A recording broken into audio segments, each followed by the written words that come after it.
The chandeliers of Valenwood Hall burned with the glow of 400 candles, each one dripping slow tears of white wax onto the iron frames above. The ballroom stretched wide beneath a painted ceiling where angels danced among clouds that had been brushed there by Italian hands 50 years before anyone alive could remember. It was the kind of room that swallowed whispers and magnified music, and on this particular evening in the autumn of 1811, both were in full supply. Somerset's finest families had gathered for the annual Harvest Ball, a tradition older than the oak trees lining the gravel drive outside. Ladies in high-waisted silk gowns moved like pale flowers across the polished floor, their gloved hands resting on the arms of gentlemen in dark tailcoats and starched cravats.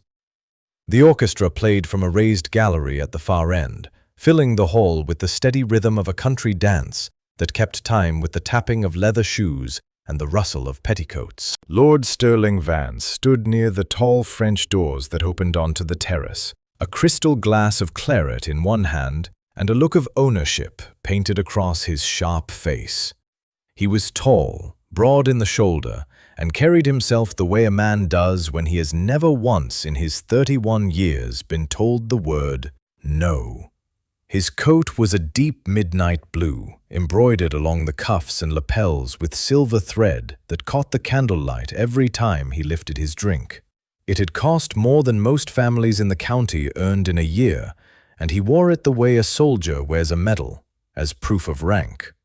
Around him, guests laughed and talked and tried very hard to be noticed by him. The Vance name was Old Money, Old Land, Old Power.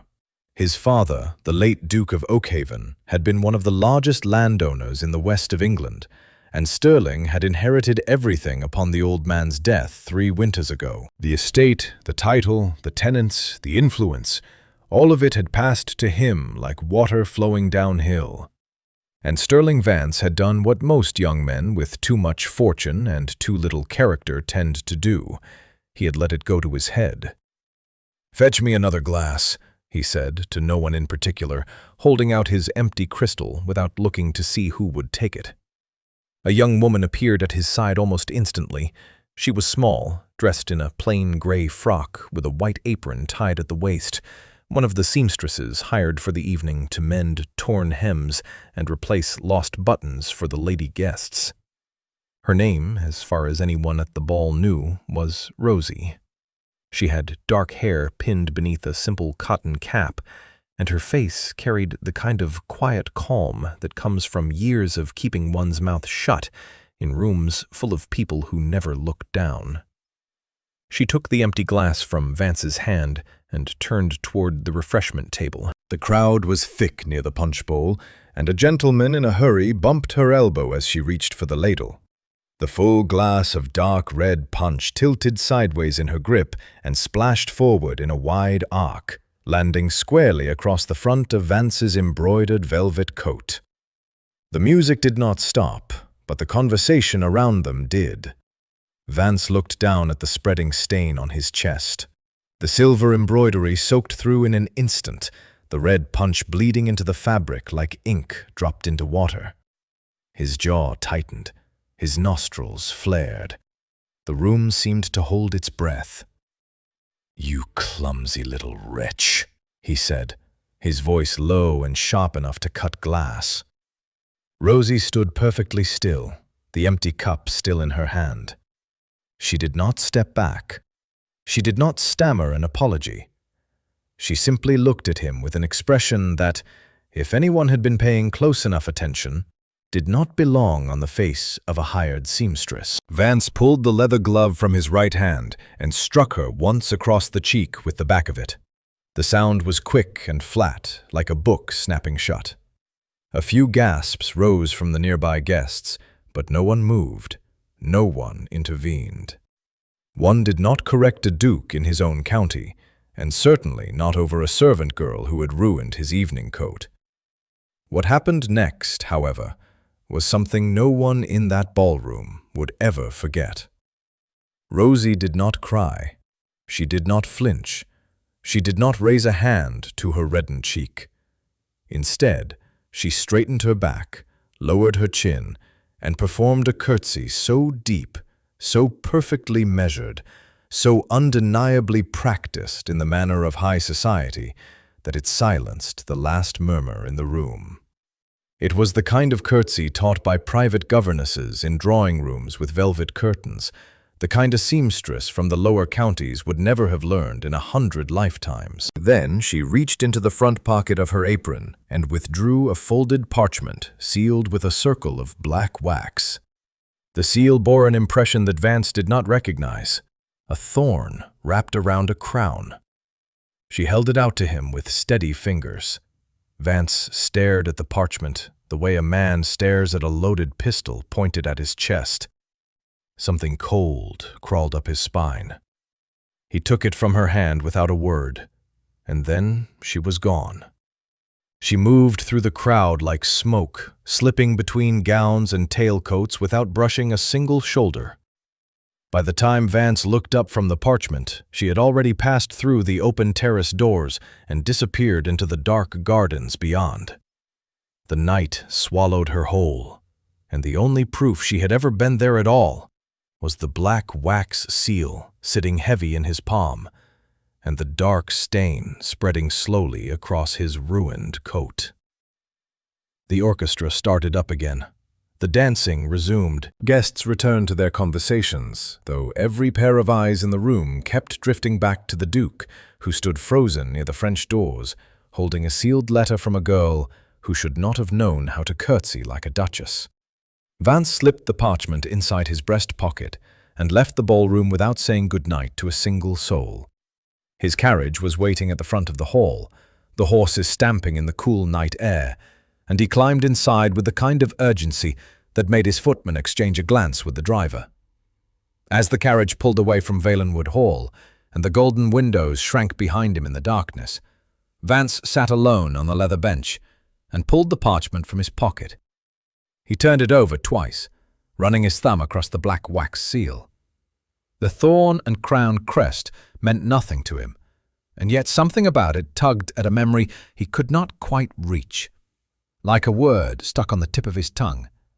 He broke the seal. The carriage lantern swung gently overhead as the horses trotted down the gravel lane, casting a swaying light across the unfolded page. Vance read the first 3 lines and felt every drop of blood in his body turn to ice. It was a legal deed of transfer, and according to every word written upon it, the great estate of Oakhaven no longer belonged to him. The carriage rocked steadily along the country road, but Vance could not feel the motion. He could not feel anything except the paper between his fingers and the cold dread pooling in the pit of his stomach. He read the document again from the top, slowly this time, tracing each line with his fingertip, as though the words might rearrange themselves into something less terrible if he just looked hard enough. They did not. The deed was written in formal legal hand, the kind used by solicitors who charged by the hour and never made errors. It stated, in language that left no room for misunderstanding, that the late Duke of Oakhaven, Vance's own father, had taken a private mortgage against the entire family estate in the year 1791. The sum borrowed was staggering.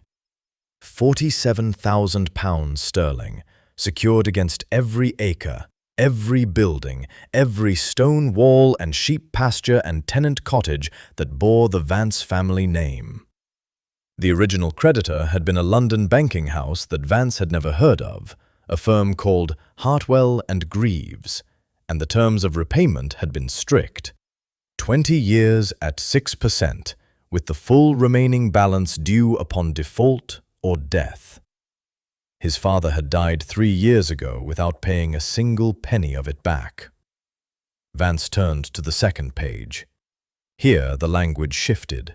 A transfer clause, dated just 14 days ago, recorded that the entire outstanding debt, principal, interest, and penalties, had been purchased from Hartwell and Greaves by a private individual. The name of the buyer was not given. Instead, the document referred only to the bearer of the thorn seal, and beside this phrase was a stamped impression in black ink that matched the wax crest on the envelope exactly. The thorn wrapped around a crown. At the bottom of the page, 3 signatures stood in a row. The first was his father's, unmistakable in its heavy slant. The second belonged to a witness whose name Vance did not recognize. The third was the counter-signature of a registered solicitor from the Inns of Court in London, complete with his official stamp and date. Vance lowered the parchment to his knee and stared at the swaying lantern above him. The flame danced behind its glass case, and for a long moment the only sounds in the world were the creak of the carriage springs and the steady rhythm of hooves on packed earth. His father had mortgaged Oakhaven. The whole of it. Every last acre that Vance had believed was his birthright, free and clear, had been pledged as collateral for a debt so large that the interest alone could have purchased a modest country house. And now that debt had been scooped up by someone, hiding behind a wax seal and a name that tickled the very edge of his memory. Thorn. He knew that name. He was certain of it. It sat somewhere deep in the back of his mind, buried under years of fox hunts and dinner parties and tailored coats. Thorn.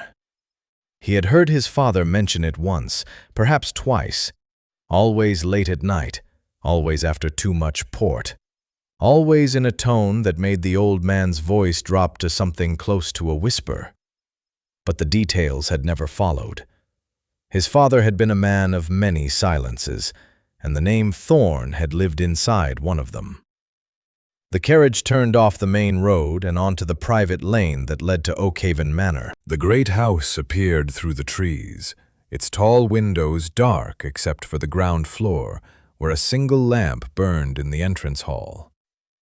Vance climbed out before the footman could open the door and walked straight past the front steps, through the side gate, and into his study. He lit the oil lamp on the desk with shaking hands and pulled open the bottom drawer, where he kept his father's correspondence tied in bundles with brown string. He searched for an hour. Letters from solicitors, letters from bankers, letters from old friends and distant cousins and horse breeders in Ireland. Dozens of them, all written in his father's lifetime, all sorted by year. He went through every bundle from 1789 to 1793, looking for any mention of Hartwell and Greaves, any reference to a mortgage, any sign that the old Duke had borrowed a sum large enough to sink a warship. He found nothing. Whatever his father had done, he had done it carefully, and he had made very sure that his only son would never stumble across the evidence by accident. Vance sat back in his chair and pressed both hands against his face. The study clock ticked past 2 in the morning. The fire in the grate had burned down to ash, and somewhere out there in the English countryside, a woman who had spent the evening dressed as a seamstress was carrying the legal power to take everything he owned. He thought of her face, the stillness of it, the way she had looked at him after the slap, without anger, without tears, without the smallest trace of surprise. She had expected it. She had wanted it. The spilled punch, the ruined coat, the public scene, all of it had been arranged so that he would react exactly the way he did, in front of exactly the right number of witnesses. She had handed him the rope and waited for him to tie the knot himself. And that curtsy. That impossible, flawless drawing-room curtsy that no working girl from the servant class could ever have performed. It had been a message, clear as a church bell on a Sunday morning. I am not who you think I am. Vance stood up so quickly that his chair scraped back across the wooden floor. He pulled his riding boots from the shelf by the door and called for his stable hand. There was only one thing left to do before the sun came up. He needed to get to the Bank of Bristol the moment its doors opened and access his personal accounts. If this mysterious creditor wanted money, then money is what Vance would give them. He would buy the debt back, tear up the deed, and bury this entire nightmare before anyone in polite society caught wind of it. He rode out of the Oakhaven gates at 4:15, while the stars were still bright and the frost was settling on the hedgerows. The road to Bristol stretched ahead of him in the grey half-light, empty and silent, and Vance pushed his horse harder than he had ever pushed an animal in his life. Because for the first time since he had inherited his father's title, Lord Sterling Vance was afraid. The Bank of Bristol sat on a cobbled street between a printer's shop and a gentleman's club, its stone front darkened by decades of coal smoke and rain. It was a building designed to look permanent, the kind of place that wanted you to believe your money would be safer inside its walls than anywhere else on earth. Iron bars crossed the ground floor windows. A brass plaque beside the heavy oak door read, "Established 1742," in letters polished so bright they caught the morning sun like small mirrors. Vance arrived just as the clock on the nearby church tower struck 8:30. He had ridden through the night without stopping, and his horse was lathered and blowing hard by the time he swung down from the saddle and handed the reins to a boy loitering near the water trough. His boots were caked with mud from the country lanes. His evening coat, still stained with punch from the ball, hung open and creased. He looked nothing like a duke, and the young clerk who met him at the front counter clearly thought so. "The bank opens to the public at 9, sir," the clerk said, glancing at Vance's mud-splattered trousers with barely concealed distaste. "I am Lord Sterling Vance, Duke of Oakhaven. Fetch me your chief clerk immediately." The young man's expression changed the way a candle flame changes when you cup your hand around it. A quick flicker of recognition, followed by a steady, careful light. He disappeared through a side door, and within 2 minutes a much older gentleman emerged, buttoning his waistcoat as he walked. This was Mr. Edmund Fells, the bank's chief clerk for the past 18 years, a man whose face had been shaped by a lifetime of delivering financial news, both good and terrible, with the same measured tone. "Your Grace," Fells said, offering a shallow bow, "we were not expecting you this morning. Shall we speak in the private office?" "We shall." Fells led him down a narrow corridor lined with framed portraits of the bank's founders and into a small office at the rear of the building. The room smelled of ink and old leather. A single window looked out onto a brick courtyard where pigeons sat in rows along the gutter. Fells closed the door, offered Vance a chair, and settled himself behind the desk with the careful movements of a man who already knew what this conversation was going to be about. "I need to access my accounts," Vance said. "All of them. The personal holdings, the estate fund, and the trust my father established in my name." Fells folded his hands on the desk. His fingers were stained with ink at the tips, and he pressed them together as though he were about to pray. "I am afraid that will not be possible, Your Grace." Vance leaned forward. "What do you mean, not possible? I have banked with this institution since I was 20 years old. My father banked here before me. Open the ledger and draw me the funds." "Your accounts were frozen at midnight last evening," Fells said. His voice carried the kind of calm that only comes with long practice. "A legal instrument was presented to us by courier shortly before the close of business yesterday. A deed of transfer bearing the black seal of the Thorne estate, accompanied by a letter from a registered solicitor in London confirming the validity of the claim. Under the terms of the original mortgage agreement signed by your late father, any transfer of the debt to a new creditor triggers an automatic freeze on all associated accounts until the matter is resolved by a magistrate." The words landed on Vance like stones dropped from a height.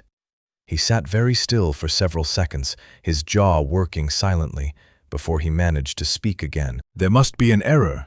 My father never mentioned any mortgage. I have seen no record of this debt in any of his private papers. The mortgage was registered with this bank in 1791, Your Grace. I was a junior clerk at the time, but I remember the transaction. Your father came in person. He was accompanied by his solicitor and a representative from the lending house. The paperwork was completed in this very office." Vance stood up. His chair scraped against the floor for the second time in 12 hours. and the sound seemed louder in this small, quiet room. "Who is the creditor? Who purchased the debt?" Fells hesitated. It was a small hesitation, no more than the space between two heartbeats, but Vance caught it. "The creditor's identity is protected under the terms of the transfer," Fells said carefully. "However, I can tell you that the individual in question presented themselves to our Bristol office yesterday afternoon under the name Lady Rosalind Thorne." The name struck Vance like a second slap, harder than the first. "Rosalind Thorne," he repeated. "And who exactly is Lady Rosalind Thorne?" Fells opened a drawer and withdrew a thin folder bound with red ribbon. He untied it and laid a single sheet of paper on the desk between them. "Lady Rosalind Thorne is the sole surviving heiress of the Thorne estate in Wiltshire. The family held extensive lands in the western counties until approximately 20 years ago, when a series of legal disputes resulted in the transfer of their primary holdings to neighboring estates. The Thorne family lost nearly everything. Lady Rosalind's parents both passed within a few years of the loss. She was raised by an aunt in reduced circumstances, though she appears to have received a private education of considerable quality." Vance picked up the sheet and read it. It was a brief summary, the kind a bank prepares when a new client of significant means opens an account. Date of birth, parish of origin, known relations, estimated worth. The estimated worth made his stomach turn. Lady Rosalind Thorne was not a penniless orphan scraping together coins to buy back a family memory. She had resources, substantial ones. "The neighboring estates that took the Thorne lands," Vance said quietly, already knowing the answer before he asked. "Which families were involved?" Fells met his eyes with the steady gaze of a man who had learned long ago that the truth does not improve with delay. "The primary beneficiary of the Thorne land transfers was your father, Your Grace, the late Duke of Oakhaven." Vance set the paper down on the desk, turned without another word, and walked out of the bank into the gray Bristol morning. The church bell was ringing 9 o'clock. The streets were filling with merchants and cart drivers and women carrying baskets to market. The whole city was waking up and going about its ordinary business, and none of them knew that the Duke of Oakhaven was standing on the pavement with empty pockets and a dead man's sins wrapped around his neck like a chain. Vance stood outside the bank for several minutes, watching the morning traffic pass without truly seeing any of it. A coal wagon rattled by. A pair of clerks in dark suits hurried past with their heads down. A woman selling violets from a basket called out to him, and he stared through her as though she were made of glass. His mind was turning over the same question again and again, like a wheel stuck in a rut. Rosalind Thorne had the deed. She had the frozen accounts. She had the legal weight of a 20-year-old mortgage behind her. And if she reached the regional court in Bath before he could find a way to challenge the claim, the magistrate would have no choice but to rule in her favor. The law was the law, and English property law in particular had no patience for sentimentality or family pride. If the papers were in order, Oakhaven would be hers by the end of the week. He had to get to Bath before she did. Vance untied his horse from the post and swung himself into the saddle. The animal was tired from the overnight ride, and he knew he was asking too much of it. But there was no time to hire a fresh mount. He turned south out of Bristol and joined the turnpike road that ran through the rolling countryside toward Bath, 15 miles of packed earth and gravel that wound between hedgerows and sheep fields and the occasional stone village. The sky had been gray since dawn, and within the first mile it made good on its threat. The rain began as a light drizzle, the kind that fools you into thinking it might pass. Then the wind shifted, and the drizzle turned into a steady downpour that hammered the road and turned the dust into thick brown soup. Within 20 minutes, Vance was soaked through to the skin. His coat clung to his shoulders. Water ran down his face and dripped from the brim of his hat in steady streams. The horse slowed to a cautious walk, picking its way along the muddy ruts with ears flattened back against the weather. Vance kicked the animal forward and pushed on. He passed a hay cart pulled over beneath a stand of elm trees, the driver sheltering under a piece of canvas, while his draft horse stood with its head low, resigned to the downpour. He passed a milestone marked Bath, 11 miles, and felt the knot in his chest tighten another inch. Somewhere ahead of him on this same road, Rosalind Thorne was traveling in comfort, probably in a hired carriage with a proper roof and dry cushions, carrying documents that would end his family's hold on Oakhaven forever. The thought of it, of her sitting warm and dry while he chased her through the mud like a common debtor, made his teeth clench until his jaw ached. It was near the village of Keynsham that the trouble found him.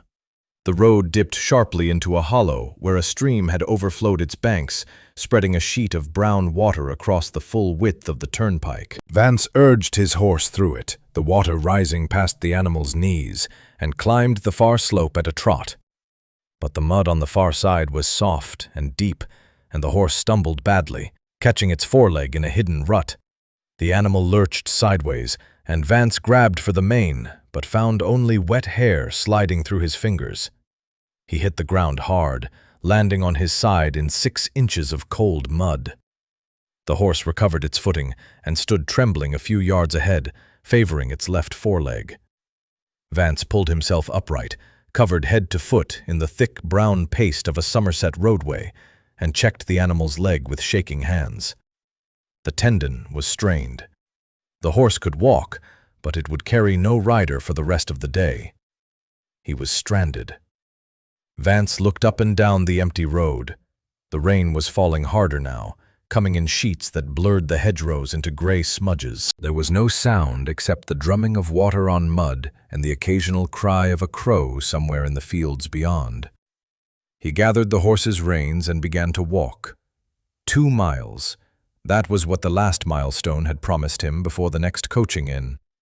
2 miles of open road, with no shelter, no carriage, and no pride left to protect.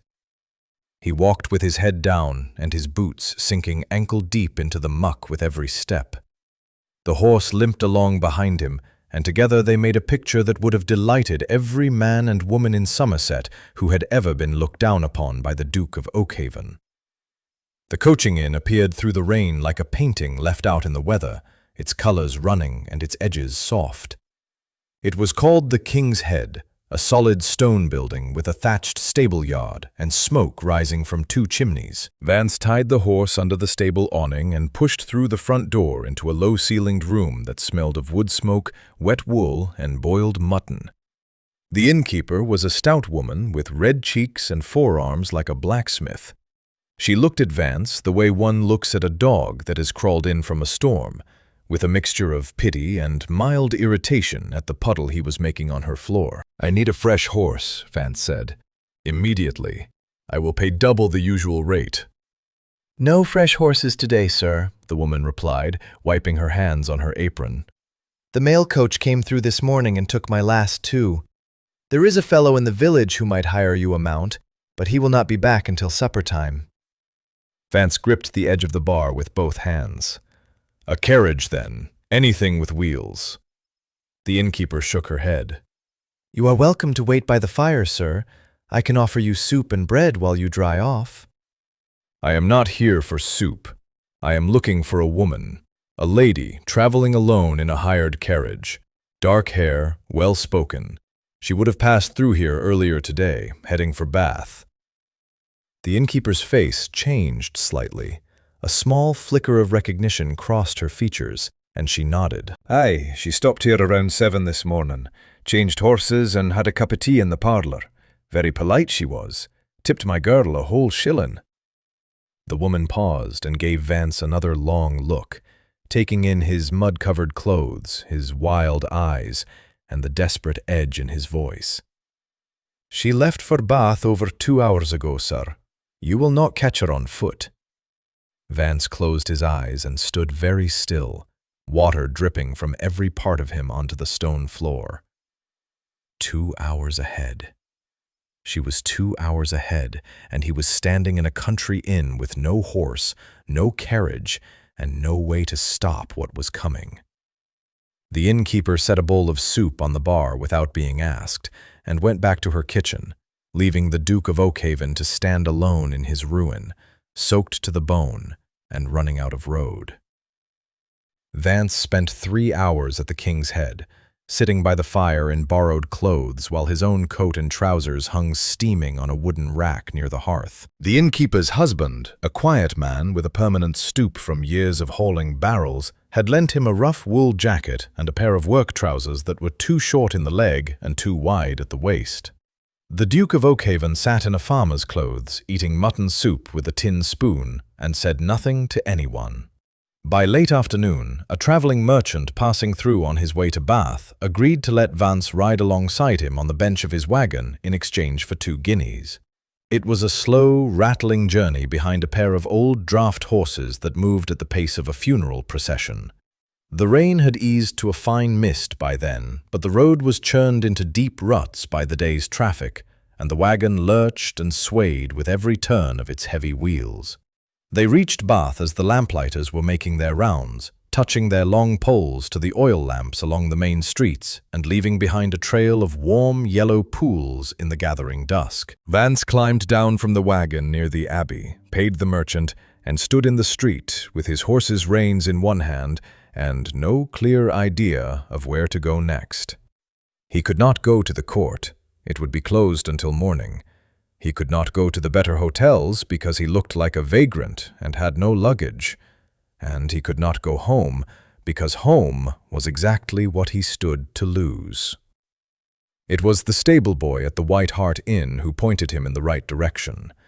Vance had stopped to arrange overnight stabling for his lame horse, and while the boy was examining the animal's swollen tendon, Vance described Rosalind and asked if anyone matching that description had taken rooms nearby. "There is a lady fitting that account at the Black Dog," the boy said, running his hand gently down the horse's foreleg. "Arrived this morning in a hired chaise. Dark hair, speaks like quality. She took the upstairs parlor and has been there all day from what I hear." The Black Dog Tavern sat at the end of a narrow lane off the main thoroughfare, a timber-framed building with crooked windows and a painted sign that swung in the evening breeze. It was not the sort of establishment where a woman of means would normally choose to stay, and Vance wondered briefly if she had chosen it precisely because a man like him would never think to look there. He pushed open the front door and stepped inside. The ground floor was a single long room with a stone fireplace at the far end, a handful of oak tables scattered across the flagstone floor, and a low ceiling crossed by blackened beams. A few local men sat drinking ale near the window, and a gray cat slept on the hearth rug. The air was warm and thick with the smell of burning applewood and tallow candles.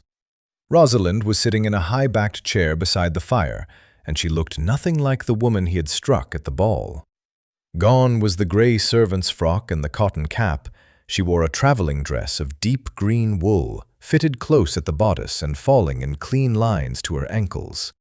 A dark pelisse was draped over the arm of her chair, and her hair, freed from the servant's cap, was pinned up in a style that belonged in a London drawing room. A leather document case sat on the small table beside her, along with a cup of tea that was still sending up a thin curl of steam. She was reading a book, a small volume bound in brown calfskin, and she did not look up when Vance entered. He crossed the room and stood in front of her, dripping the last of the day's rain onto the flagstones. The local men at the window glanced over with mild curiosity and went back to their ale. "You know why I am here," Vance said. Rosalind closed her book, placed it on the table beside her tea, and looked up at him. Her face was composed, her eyes steady. The mark from his glove had faded to a faint shadow along her cheekbone, barely visible in the firelight.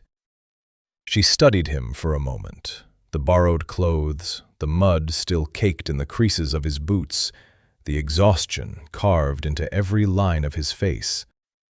And then she gestured to the empty chair across from her. "Sit down, Lord Vance. You look as though you have had a very long day."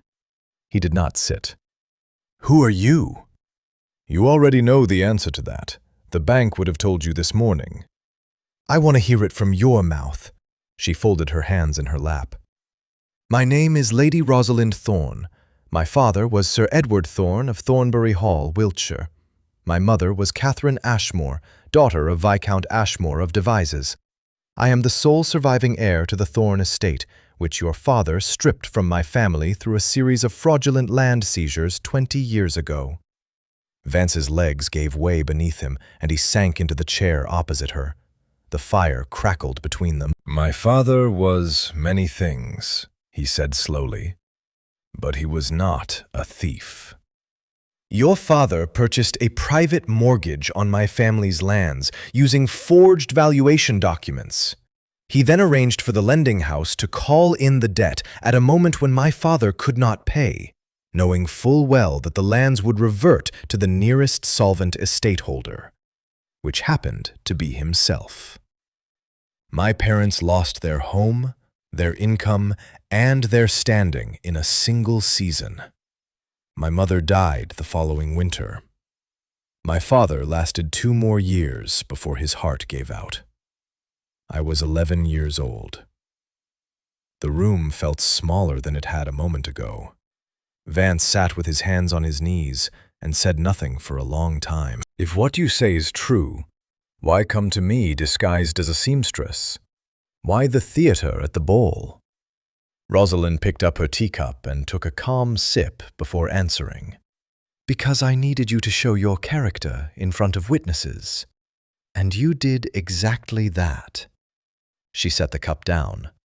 "I am not here for revenge, Lord Vance. Revenge is expensive and unproductive. I am here for what belongs to me. My family's lands, restored to my name under the full protection of English law. Nothing more and nothing less." Vance stared into the fire. The applewood logs shifted and sent a shower of sparks up the chimney. Somewhere outside, a church bell rang the hour, and the sound drifted through the old walls of the tavern like a voice from another world. "And if I fight you in court?" Rosalind reached over and rested her hand on the leather document case beside her chair. "Then I will win," she said quietly. "And it will cost you everything you have left." I'll write all 6 remaining sections and then provide the character prompts. This is a long response, so let me work through it carefully. Vance did not sleep that night. He sat in a rented room above the Black Dog Tavern, staring at the ceiling beams, while the sounds of Bath settled into silence around him.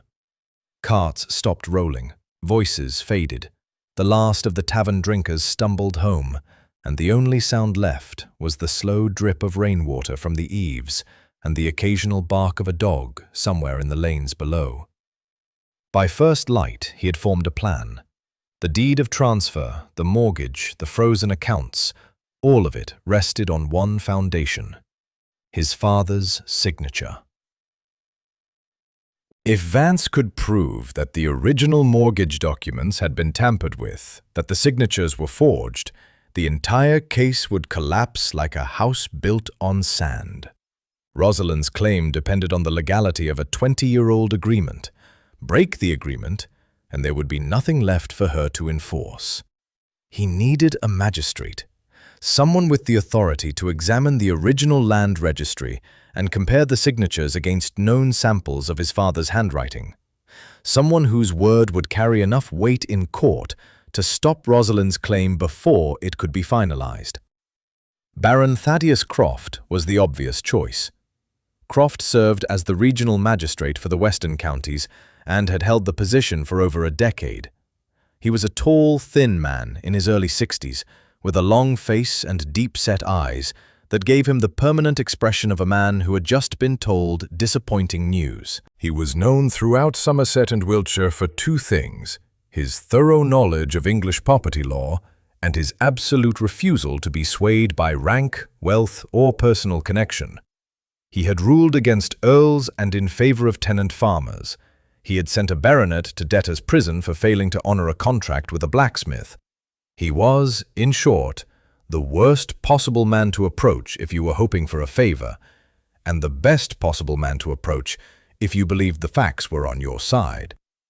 Vance found him at the courthouse on Broad Street shortly after 8 in the morning. Croft was already at his desk, working through a stack of land dispute papers with a cup of black tea at his elbow. He listened to Vance's account without interrupting, his thin fingers turning a silver pen over and over on the desk, as though he were winding a clock. "You believe the signatures were forged?" Croft said, when Vance had finished. "I do. My father was not a reckless man. He would never have mortgaged the entire estate without telling me." Your father was a private man, Lord Vance. Private men do private things. Croft set down his pen and stood up. The original land registry entries for the western counties are kept in the archival vaults beneath the Church of St. Jude. If the mortgage was registered in 1791, the ledger will be there. I will examine it myself. They walked together through the streets of Bath, past the pump rooms and the market square, until they reached the old stone Church of St. Jude on a quiet lane behind the river. The church was modest by Bath standards, its square tower darkened with age, and its graveyard crowded with leaning headstones wrapped in ivy. But beneath the vestry, through a low door and down a flight of worn steps, lay the archival vaults, a series of underground rooms where the county's legal records had been stored for over a century. The air below was cold and still. Stone walls lined with wooden shelves held rows of leather-bound ledgers, each one labeled with a date range in faded ink. Dust lay thick on every surface, and the only light came from the candles that Croft lit, one by one, as they moved deeper into the vault. The flames threw long shadows across the ceiling, and made the old books seem to breathe as the light shifted over their cracked spines. Croft knew exactly where to look. He ran his finger along a row of ledgers on the third shelf, counting dates under his breath, and pulled out a heavy volume bound in dark brown leather. The cover read, Land Registry, Western Counties, 1788 to 1795. He carried it to a stone table in the center of the vault and opened it carefully, turning the yellowed pages with the practiced hands of a man who had spent half his life reading other people's contracts. It took him less than 5 minutes to find the entry. The mortgage agreement was recorded on page 214, written in the careful hand of a county registrar. The terms matched the deed of transfer that Rosalind had presented at the ball: the amount, the interest rate, the collateral, the name of the lending house. And at the bottom of the page, 3 signatures stood in a row. The ink faded to a pale brown, but still perfectly legible. Croft produced a magnifying glass from his waistcoat pocket and held it over the first signature. Then he reached into his coat and withdrew a folded letter that Vance recognized immediately. It was a piece of his father's correspondence that Croft had requested from the courthouse files before they left. He compared the two for a long time, moving the magnifying glass back and forth between the ledger and the letter, tilting the candle closer to catch every curve and flourish of the handwriting. Vance stood on the opposite side of the table, his hands clasped behind his back, watching the magistrate's face for any sign of doubt, any flicker of suspicion that might save him. Croft straightened up and set the magnifying glass on the table. "The signatures match," he said. His voice echoed slightly in the stone chamber. "Every stroke, every characteristic, every habitual formation. This is your father's hand, Lord Vance. There is no question of forgery." Vance felt the floor shift beneath him, though it was solid stone and had been solid stone for 300 years. "You are certain?" "I have compared thousands of signatures in my career. I would stake my reputation on this one. Your father signed this mortgage willingly and in full knowledge of its terms. Lady Rosalind Thorne's claim is absolute under English law." Croft closed the ledger and returned it to its shelf. He blew out the candles one by one, and the darkness crept back across the vault like a tide coming in. The two men climbed the stairs in silence and stepped out into the grey morning light of the churchyard, where the wet grass sparkled and a blackbird was singing from the top of a yew tree, as though the world had not just changed shape. "I would advise you to seek a settlement, Lord Vance," Croft said, pulling on his gloves. "Lady Thorne has the law on her side. Fighting this in court will only delay the outcome and increase your costs. I have seen proud men ruin themselves trying to outrun a valid deed. I would prefer not to see it again." He tipped his hat and walked away down the lane, leaving Vance standing alone among the gravestones, with the taste of defeat sitting bitter on his tongue, and the morning light offering no comfort at all. Vance spent the rest of that morning walking the streets of Bath without direction, turning Croft's words over in his mind, like a man examining a coin he suspects might be counterfeit. Seek a settlement. The phrase sat wrong in his mouth, like food that had gone off. A Vance did not settle. A Vance did not negotiate with people who came knocking at his door with claims against his family name. His grandfather had fought in the wars against Napoleon's allies. His father had dined with members of the House of Lords. The idea of sitting across a table from a woman he had slapped in front of 200 guests, and asking her for terms made his skin crawl. And yet the signature in that ledger had been real. His father's hand, his father's agreement, his father's debt. By noon, Vance had convinced himself that there was still a way out. If he could get to Rosalind before the court opened in the morning, he could offer her a private financial arrangement, money, and plenty of it. He would borrow against his remaining assets, the London townhouse, the horses, the family silver, and put together a sum large enough to make her walk away. Everyone had a price. He had learned that from his father, and whatever else the old man had been, he had understood the language of money better than anyone Vance had ever known. He found Rosalind's solicitor, a thin man named Mr. Alistair Pembroke, at a coffee-house on Milsom Street. Pembroke was a Londoner, well-dressed in a dark frock coat and spectacles that sat low on a narrow nose, and he listened to Vance's proposal with the polite patience of someone who already knows how a story ends. "I will convey your offer to Lady Thorne," Pembroke said, stirring his coffee with a small silver spoon. "Though I should tell you, Lord Vance, that my client has shown no interest in financial settlement at any point during my representation of her affairs. Her instructions have been consistent from the beginning: full legal restoration of the Thorne lands. She has not wavered once." "Every person wavers when the number is large enough," Vance said. Pembroke set down his spoon and regarded Vance over the top of his spectacles. "You are welcome to believe that, Your Grace. I will arrange a meeting at 3 o'clock this afternoon near the town square. Lady Thorne will hear your offer in person."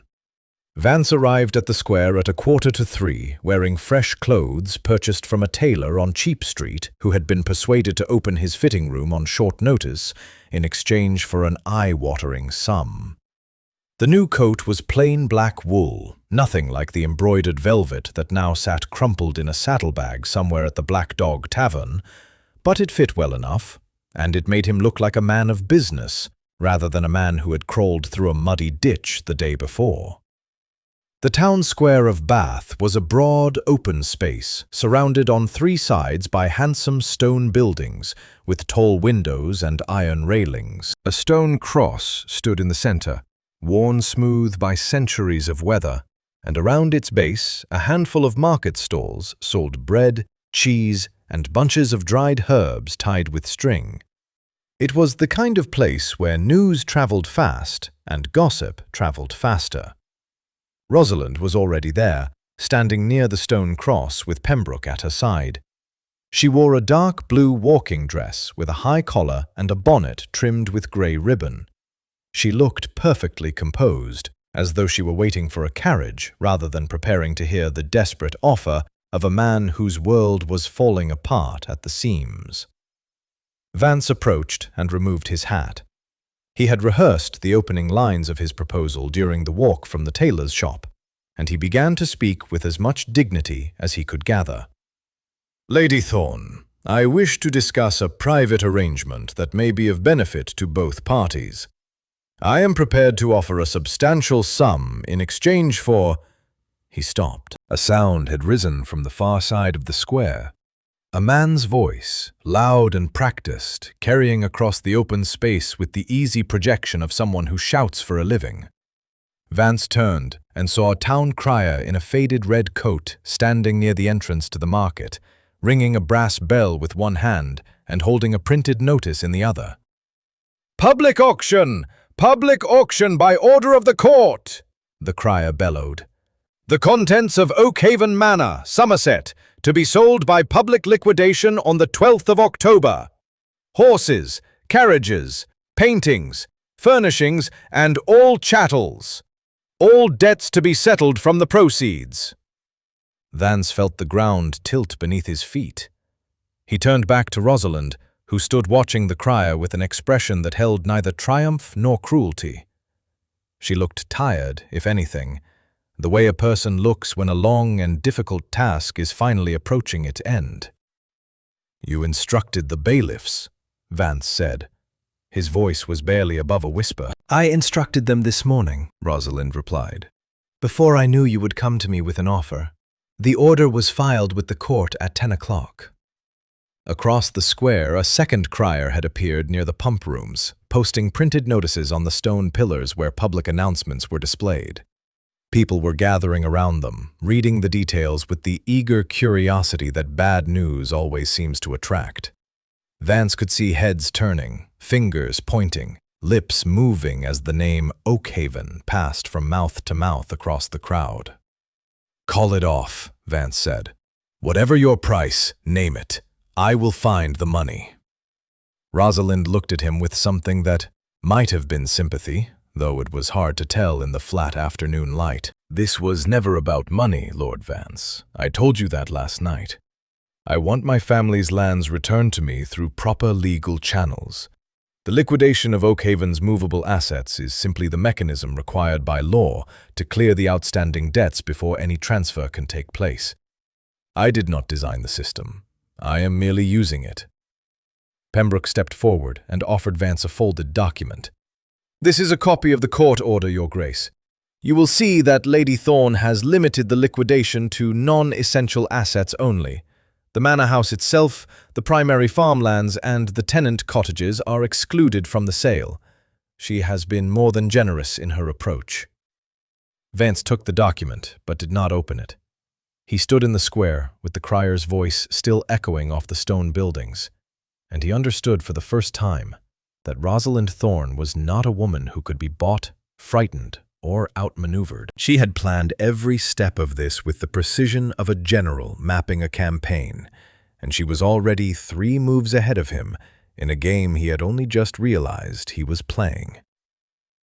Vance returned to Oakhaven Manor on the morning of the 4th day, riding a hired horse from a stable in Bath because his own animal was still too lame to carry a rider.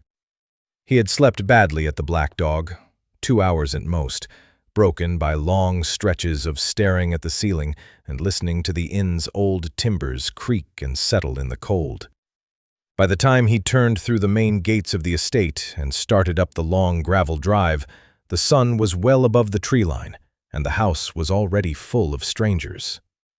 The bailiffs had arrived at first light. There were 4 of them, all men of middle age with plain dark coats, and the careful manner of people who spend their working lives entering other men's homes and putting prices on their possessions. They moved through the ground floor in pairs, one carrying a clipboard and the other pointing at objects and calling out descriptions. Gilt-framed portrait of a gentleman, oil on canvas, estimated £40. Mahogany sideboard with brass fittings, £22. Set of 12 Chippendale dining chairs, upholstered in green silk, £90 the lot. Vance walked through the entrance hall and heard a voice coming from the library at the far end of the corridor. He followed the sound and found Rosalind standing in the middle of his father's book collection, running her finger along the spines of a row of leather-bound volumes, while one of the bailiffs made notes on a long sheet of paper beside her. The library was the finest room in the house. It occupied the entire east wing of the ground floor, with tall, arched windows that looked out onto the gardens and a ceiling painted with a scene from classical mythology that Vance had never understood and had never bothered to ask about. Shelves of polished walnut rose from floor to ceiling on 3 walls, holding over 4,000 volumes collected by 4 generations of the Vance family. First editions, folios, maps, atlases, bound collections of parliamentary records. The room was worth a fortune on its own, and Rosalind was cataloguing every inch of it. "You are taking the books as well?" Vance said from the doorway. Rosalind looked up. She was dressed simply today, a dark wool dress with a cream shawl around her shoulders, and her hair was pulled back in a style that was practical rather than fashionable. She held a small notebook in one hand and a pencil in the other. "I am taking an inventory," she said. "The books are part of the estate's chattels. Whether they are sold or retained will depend on the final accounting of your father's debts." "My father's debts? You keep using that phrase as though it explains everything." "It explains a great deal, Lord Vance." He stepped into the room and closed the door behind him. The bailiff with the clipboard looked up uncertainly, but Rosalind gave him a small nod, and the man gathered his papers and slipped out through the side door that connected the library to the morning room. They were alone. Vance crossed to the fireplace and stood with one hand on the marble mantel, looking at the cold ashes in the grate. He had spent the entire ride from Bath rehearsing what he would say, and now that the moment had arrived, the words came out harder and sharper than he had intended. "I intend to contest this in court. Every step of it. The mortgage, the deed of transfer, the liquidation order. I will hire the best solicitors in London, and I will tie you up in proceedings for years. You will spend every penny you have fighting me, and in the end, you will wish you had taken my money when I offered it." Rosalind set her notebook down on the reading table and folded her arms. She did not raise her voice. "You are welcome to try. English courts are slow, and solicitors are expensive. But I should tell you something before you commit to that path." She reached into the leather document case that sat on the table beside her notebook and withdrew a second book, smaller than the ledgers in the vault, bound in dark red leather with a brass clasp that had been forced open. Vance recognized it instantly. It was his father's private diary, the one that had been kept in the locked drawer of the old man's writing desk. Vance had searched for the key to that drawer after his father's death and had never found it. "Where did you get that?" he asked. "Your father's former valet sold it to me 3 years ago, along with a number of personal letters. He was in need of money, and I was in need of evidence." She opened the diary to a page marked with a strip of blue ribbon. "Your father kept detailed records of his private financial dealings in this book. Every loan, every arrangement, every transaction that he wished to keep out of the official accounts." She turned the diary around and placed it on the table facing Vance. He looked down at the open page. His father's handwriting, the same heavy slant that had damned him in the vault at St. Jude, covered the paper in tight, careful lines. The entry was dated March 1791. It described, in plain language, the arrangement his father had made to acquire the Thorne family's lands, the forged valuations, the pressure on the lending house. The timing of the debt call, calculated to fall at the exact moment when Sir Edward Thorne's cash reserves were at their lowest. It was all there, written in the old Duke's own hand, and it confirmed everything Rosalind had told him at the tavern. But there was something else on that page, something Vance had not expected. His father had written a single line at the bottom of the entry, underlined twice. "Sterling must never know. The boy is too honest for this business." Vance read the line 3 times. Then he closed the diary and pushed it back across the table. "He kept you in the dark deliberately," Rosalind said. You inherited a fortune that was built partly on stolen land, and you had no way of knowing it. I have understood that from the beginning." Vance looked at her. The anger was still there, buried deep in his chest, but something else was growing alongside it, something uncomfortable that felt dangerously close to shame. "Why are you telling me this now?" "Because I want you to understand that I am not your enemy, Lord Vance. Your father was my enemy. He is dead, and I have no interest in punishing his son for crimes he did not commit. But the law is the law, and the land must be returned. How that happens, and what becomes of you afterward, that is something we can still decide together." She picked up the diary and placed it back inside her document case. Then she fastened the clasp and tucked the case under her arm. "I will be in the gardens this afternoon," she said. "If you wish to hear my proposal, you know where to find me." She left the library through the side door, and Vance stood alone among his father's books, reading and rereading that single underlined sentence in his memory until the words lost their shape and became something closer to a wound. The gardens of Oakhaven Manor stretched south from the house in a series of terraces that stepped down the hillside toward a small lake bordered by willows. It was the kind of garden that had been designed 100 years ago by someone who believed that nature ought to be improved upon. Gravel paths running in straight lines between clipped hedges, stone urns planted with late-season roses, and a long herbaceous border that blazed with color in summer and turned brown and papery in the autumn. Today, in the thin October sunlight, the garden looked tired. The roses were past their best, dropping petals onto the gravel like confetti after a party nobody had enjoyed. The fountain on the middle terrace had been turned off for the season, and the stone basin was filled with dead leaves and rainwater. It was a beautiful place that was quietly preparing itself for winter, and Vance could not help thinking that it looked exactly the way he felt. He found Rosalind on the lower terrace, sitting on a stone bench near the lake. She had a sheaf of papers on her lap and was reading through them with the focused attention of someone reviewing figures that matter. A light breeze came off the water and stirred the loose strands of hair around her face. She looked up when she heard his boots on the gravel and moved the papers aside to make room on the bench. He sat down. For a long moment, neither of them spoke.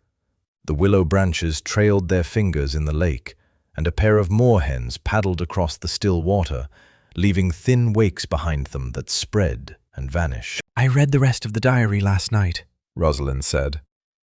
Your father was a complicated man. He was a thief, according to his own account. He was a man who did a terrible thing to protect his estate during a time when many landowners were losing everything. That does not make it right. But I suspect he carried the guilt of it for the rest of his life. The line he wrote about you suggests he had a conscience, even if he lacked the courage to act on it. Vance leaned forward and rested his elbows on his knees. What is your proposal? Rosalind set the papers on the bench between them and smoothed the top sheet with her hand. It was a map of the Oakhaven estate, hand-drawn and annotated with boundary lines and field names. Vance recognized it. It was a copy of the estate survey his father had commissioned 15 years ago. But Rosalind had added her own markings in red ink, dividing the land into two distinct sections. The original Thorn holdings comprised roughly 1,200 acres on the western side of the estate, she said, tracing the red line with her fingertip. These are the lands my family owned before your father's intervention. The meadows along the River Brew, the tenant farms at Willow End and Marshcroft, and the woodland that runs up to the ridge. Everything east of this line, the manor house, the home farm, the parkland, and the remaining tenant properties, was always Vance land.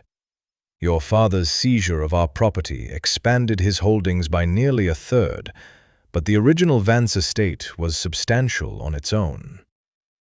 You want the western lands returned. I want what belongs to my family. The eastern portion, Oakhaven Manor and its original grounds, would remain yours. Vance studied the map, The division was clean and logical. The western lands were fertile and well-tenanted, but they were separated from the main house by the river and had always operated as a semi-independent section of the estate. Losing them would hurt, but it would not destroy him. He would still have the house, the home farm, and enough rental income from the remaining tenants to maintain a reasonable standard of living. He would go from being one of the wealthiest men in Somerset to being merely comfortable. But he would survive. "There is a condition," Rosalind continued. Of course there is. The western tenants have been managed by your estate steward for the past 20 years, and they know no other system. If I simply take possession and install my own people, there will be confusion, disruption, and possibly hardship for families who have done nothing wrong. I want a smooth transition, and for that I need someone who knows the land, knows the tenants, and understands how the agricultural system operates. Vance turned to look at her. "You want me to manage the tenants on your behalf? I want you to serve as chief land steward for the restored Thorn Holdings. You would oversee the tenant agreements, manage the seasonal planting, handle the livestock arrangements, and report to me on a quarterly basis. The position would come with a salary and a residence in the steward's cottage at Marshcroft." "A salary," Vance repeated. The word tasted strange in his mouth. He had never earned a salary in his life. He had never earned anything in his life, if he was being truthful about it. Everything he had, everything he wore, everything he ate and drank and slept upon, had been given to him by accident of birth. "It is an honorable position," Rosalind said. "Land stewards are respected throughout the county. You would be doing useful work for the first time, and you would be doing it well, because whatever your faults, Lord Vance, you know this land better than anyone alive." Vance sat back against the bench and looked out across the lake. The moorhens had reached the far bank and were picking through the reeds. The afternoon light was turning golden, the way it does in October when the sun drops below a certain angle and everything it touches seems to glow from the inside. "You could ruin me completely," he said. "You have the legal right to take everything, the house, the eastern lands, all of it. Why offer me anything at all?" Rosalind was quiet for a moment. When she spoke, her voice was softer than he had heard it before. "Because my father would have wanted it this way. He was a fair man, and he believed that justice should repair things, not break them further. I watched his world collapse, and I swore that if I ever had the power to set things right, I would do it without becoming the kind of person who destroyed my family. I have no interest in taking your home. I only want mine back." Vance picked up the map and folded it carefully along its creases. He held it in both hands and stared at it for a long time, as though it were a mirror showing him two possible futures. One in which he fought and lost everything, and one in which he bent and kept enough to start again. "I need time to think," he said. "You have until morning," Rosalind replied. "The court opens at 9. Vance spent the remainder of the afternoon alone in his study, sitting at the desk where his father had once sat, surrounded by the same shelves and the same portraits and the same heavy curtains that had witnessed a lifetime of decisions made by men who bore his name. The map lay open in front of him, its red lines dividing his world into what he could keep and what he had to give back. He was close to accepting. The terms were fair, more than fair, considering what Rosalind could have demanded if she had chosen to pursue the fullest extent of the law. He would lose a third of his land and most of his wealth, but he would keep the house, the title, and enough income to live respectably. It was a bitter pill, but he had spent the last 4 days learning exactly how bitter pills taste, and this one was at least small enough to swallow. He pulled a fresh sheet of paper from the desk drawer and was reaching for his pen when the commotion started. It began with the sound of carriage wheels on the gravel drive, fast and heavy, followed by the sharp crack of a whip and the shout of a coachman bringing his horses to a halt. Then voices, several of them, male, loud, and distinctly unpleasant, rising through the entrance hall and echoing off the marble floor. Vance set down his pen and walked to the study door. The great hall of Oakhaven Manor was a cavernous space, with a vaulted ceiling and a checkered floor of black and white stone. It was the room where guests were received, where Christmas dinners were served, and where 3 generations of Vance had learned to dance. And standing in the middle of it, dripping mud onto the white squares, were 5 men who had never been invited and clearly did not care. The leader of the group was a man named Silas Cratchit, and Vance recognized him immediately. Cratchit was a moneylender from Bristol, a squat, broad-shouldered man with a red face and small eyes that sat too close together above a nose that had been broken at least twice. He wore a brown coat that was too tight across the stomach and carried a leather satchel stuffed with papers. His companions were men of the same profession and similar appearance, hard-faced, thick-necked, and dressed in the kind of clothes that looked expensive from a distance and cheap up close. "Lord Vance," Cratchit said, smiling the way a fox smiles at an open henhouse. "We have been trying to reach you for 2 days. Your servants told us you were in Bath. We thought we might save you the trouble of coming to us." Vance stood at the top of the 3 steps that led down from the corridor into the great hall. "You are trespassing on private property, Cratchit. State your business and leave." "Our business is your business, Your Grace." Cratchit opened his satchel and pulled out a fistful of papers. 3 promissory notes, signed by your own hand over the past 18 months. 1 for £600 to cover your racing debts at the Taunton Spring Meet. 1 for £1,200 to fund the renovation of your London townhouse. And 1 for £850 for, what was it? A matched pair of carriage horses from a breeder in County Cork. Total outstanding, with interest, comes to just over £3,200, due in full upon demand. He fanned the papers out like a hand of playing cards and held them up for Vance to see. "I will pay you when I am able," Vance said. "You know my circumstances." "We know your circumstances very well, Lord Vance. The whole county knows them. Your estate is in foreclosure, your bank accounts are frozen, and your chattels are about to be sold at public auction. Which is exactly why we are here today rather than next month. We intend to collect before there is nothing left to collect." The second moneylender, a tall man with a shaved head and a gold tooth, stepped forward. "If you cannot pay today, Lord Vance, we will petition the court for a writ of seizure. Your remaining personal property, the silver, the wine cellar, the contents of this house that are not already marked for auction, will be taken as partial settlement. And if that is still not sufficient, we will seek a committal order." Debtor's prison. The words hung in the air like smoke.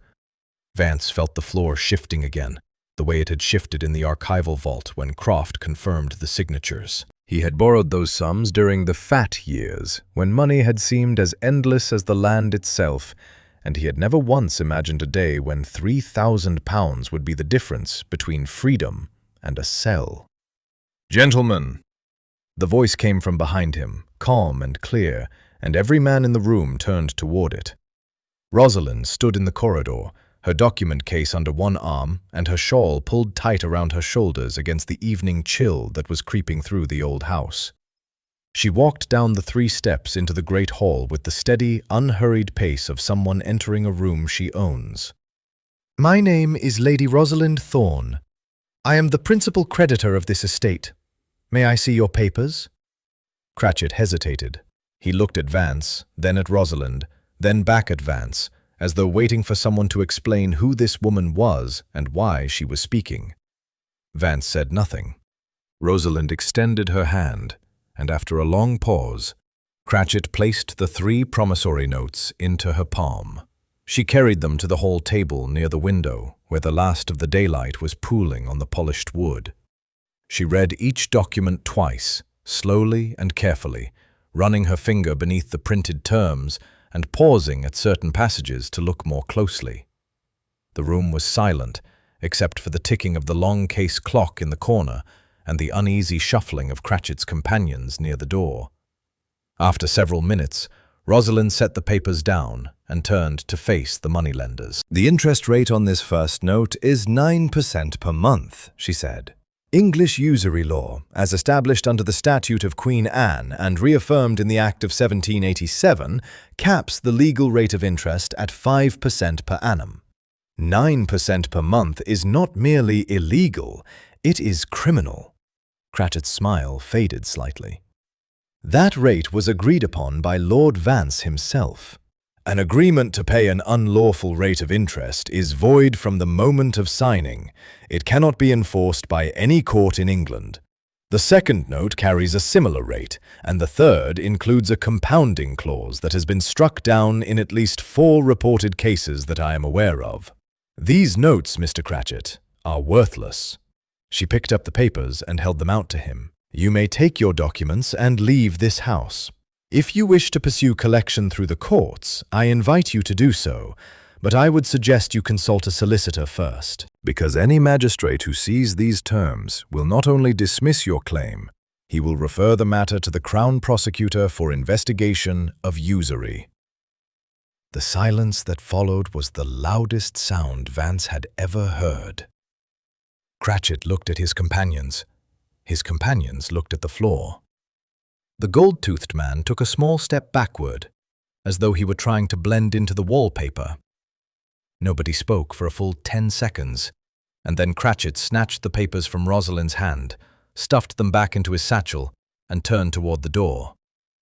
"This is not finished," he muttered as he passed Vance on the way out. But the way he said it, and the speed at which he and his men climbed back into their carriage and drove away into the fading light, suggested very strongly that it was. The morning of the 5th day broke clear and cold over the city of Bath. A hard frost had settled overnight, painting the cobblestones white and turning the puddles in the gutters to sheets of thin ice that cracked under the wheels of the first carts out of the market. The sky was a pale, clean blue, the kind of sky that comes after days of rain and feels like a fresh page in a book. Vance dressed carefully in his room above the Black Dog Tavern. He had returned to Bath the previous evening, riding alongside Rosalind's hired carriage in a silence that was no longer hostile, but had not yet become comfortable. The events at the manor, the moneylenders, the usury claim, the quiet authority with which Rosalind had dismantled their case, had shifted something in him that he was still trying to understand. He had spent his entire adult life surrounded by people who admired his title, envied his wealth, and feared his temper. He had never met anyone who simply knew more than he did and used that knowledge without cruelty. He put on the black wool coat from the tailor on Cheap Street, tied his cravat with steady hands, and checked his reflection in the small mirror above the washstand. The face that looked back at him was thinner than it had been 5 days ago. The lines around the eyes were deeper, but the expression was different. Quieter, more deliberate, as though the machinery behind the face had been taken apart and reassembled in a slightly different order. He walked to the magistrate's chambers on Broad Street, arriving at 9:15. The building was a handsome Georgian structure, with columns flanking the front entrance, and the county coat of arms carved in stone above the door. A clerk in a powdered wig admitted him to the waiting room, where a fire was burning in the grate, and the Morning Post lay unopened on a silver tray. Rosalind arrived at 9:05, accompanied by Pembroke and a second solicitor whom Vance had not seen before. A gray-haired woman of about 50, who carried a stack of documents bound with green ribbon and wore the expression of someone who has been preparing for this day for a very long time. They were followed by Baron Croft himself, who strode in with his long coat billowing behind him and began arranging papers on the large oak table at the center of the room without greeting anyone. "We will proceed in order," Croft said once everyone was seated. "Lady Thorne, your claim first." Pembroke rose and presented the documents one by one. The original mortgage agreement from 1791, the deed of transfer bearing the black wax seal, the land registry entry from the vaults of St. Jude, the confirmation from the Bank of Bristol that the debt had been purchased in full by Lady Rosalind Thorne, And finally, the late Duke's private diary, open to the entry that described, in his own words, the method by which he had seized the Thorne family's lands. Croft examined each document with the thoroughness of a man who takes his duties personally. He compared signatures, checked dates, cross-referenced registry numbers, and made notes in the margins of his own judicial record. The process took nearly an hour, during which the only sounds in the room were the scratching of his pen, the occasional turning of a page, and the steady ticking of the clock on the mantelpiece. At last, Croft set down his pen and looked up. "The claim is valid in every particular," he said. "The mortgage was legally executed, the debt was legally transferred, and the underlying land seizure, while morally questionable, was conducted within the technical boundaries of the law as it stood at the time. Lady Thorne is the rightful owner of the lands described in the original Thorne Estate Survey of 1784. He turned to Vance. "Lord Vance, do you wish to contest this finding?" Vance looked across the table at Rosalind. She sat with her hands folded on the polished wood, her back straight, her face calm. She did not look triumphant. She did not look relieved. She looked like a woman who had been walking a very long road and could finally see the place where it ended.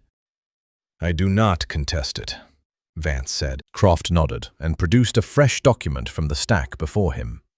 "Then we proceed to the terms of the agreement as negotiated between the two parties." The agreement was 5 pages long, written in the precise legal language that English solicitors had been using since the time of the Tudors. It stated that the 1,200 acres of the Western Oakhaven estate, comprising the original Thorne holdings, would be transferred immediately and irrevocably to Lady Rosalind Thorne. The eastern portion of the estate, including Oakhaven Manor and its original grounds, would remain in the possession of Lord Stirling Vance. In exchange for the peaceful transfer, Vance would assume the position of chief land steward for the restored Thorne holdings, managing the tenant farms, the agricultural operations, and the woodland under Rosalind's authority. The position carried a salary of £120 per annum, payable quarterly, with a residence provided at the steward's cottage in Marshcroft. Vance read each page carefully. He had spent 4 days learning the cost of not reading documents carefully, and he was determined not to make that mistake again. When he reached the final page, he picked up the pen that Croft offered him and held it over the signature line. He thought of his father, the old man sitting at this same kind of table 20 years ago, signing a different document with the same heavy slant. A document that stole another family's land and set in motion a chain of consequences that had taken 2 decades to reach their conclusion. His father had signed in secret, in shame, knowing that what he was doing was wrong. Vance would sign in daylight, in the presence of witnesses, knowing that what he was doing was right. He signed his name. Rosalind signed beneath him, her handwriting small and precise, the letters formed with the careful discipline of someone who had practiced penmanship under the eye of a strict governess in a house she could no longer afford. Croft countersigned as the presiding magistrate, pressed his official seal into a circle of red wax at the bottom of the page, and declared the agreement binding under the laws of England. It was done. The room shifted. Pembroke gathered the documents into a leather folder. The gray-haired solicitor shook Rosalind's hand with a quiet smile. Croft blotted his signature, closed his record book, and began tidying his desk with the methodical movements of a man who has one more case to hear before lunch. Vance pushed back his chair and stood. He looked at Rosalind across the table, and for the first time since the night of the ball, he did not see an enemy. He saw a woman who had lost everything as a child and had spent 15 years rebuilding herself, piece by piece, until she had the knowledge, the resources, and the patience to reclaim what was hers. She had done it without violence, without dishonesty, and without the kind of petty cruelty that most people in her position would have considered their right. "Lady Thorne," he said, "I owe you an apology. For the ball, for the glove, for every assumption I made about who you were and what you wanted." Rosalind stood and met his eyes. Apologies are easy, Lord Vance. What matters is what comes after them. "Then I will show you what comes after." He extended his hand across the table. She looked at it for a moment. The same hand that had held the leather glove 5 days ago. The same hand that had struck her in front of 200 people who did nothing. And then she took it. Her grip was firm and dry and lasted exactly as long as it needed to. They walked out of the magistrate's chambers together into the bright October morning, where the frost was melting on the cobblestones and the city was warming itself back to life. Vance turned right toward the coaching inn where he would hire a carriage back to Oakhaven. Rosalind turned left toward the solicitor's office where the land surveys would be redrawn and the Thorne name would be written back onto the map of Wiltshire for the first time in 20 years. They parted without ceremony, two people bound together by contract and history, walking in opposite directions down the same street, both carrying the weight of what had happened and the uncertain promise of what came next. The church bells of Bath rang out across the rooftops, marking the hour, and the sound followed them both until they turned their separate corners and disappeared from each other's sight.